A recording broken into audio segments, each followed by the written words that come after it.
Iconic అసెంబ్లీని inverted lily షేప్లో B+G+3 ప్లాన్లో 250 మీటర్ల ఎత్తుతో నిర్మిస్తారు. ఇది పూర్తయితే ఇలా ఉంటుంది.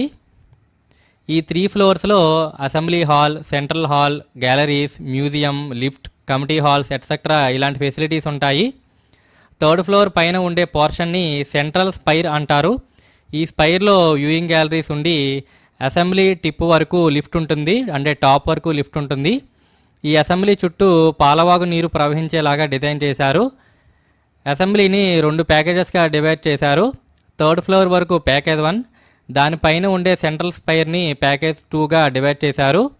ప్రజెంట్ ప్యాకేజ్ 1ని L&T కంపెనీ నిర్మిస్తుంది. ఈ ప్యాకేజ్ 1ని స్టార్ట్ చేసిన 2 ఇయర్స్లో కంప్లీట్ చేయాలని టార్గెట్. 3rd ఫ్లోర్ పైన ఉండే సెంట్రల్ స్పైర్ని నెక్స్ట్ ఫేజ్లో నిర్మిస్తారు. ప్రజెంట్ ఇక్కడ అసెంబ్లీ ఫౌండేషన్ కోసం పైలింగ్ వర్క్స్ జరుగుతున్నాయి. సెక్రటేరియట్ టవర్స్ మరియు హైకోర్టు ఫౌండేషన్ చూసుకుంటే అవి రాఫ్ట్ ఫౌండేషన్స్. ఈ అసెంబ్లీకి ఏమో పైల్ ఫౌండేషన్గా డిజైన్ చేశారు.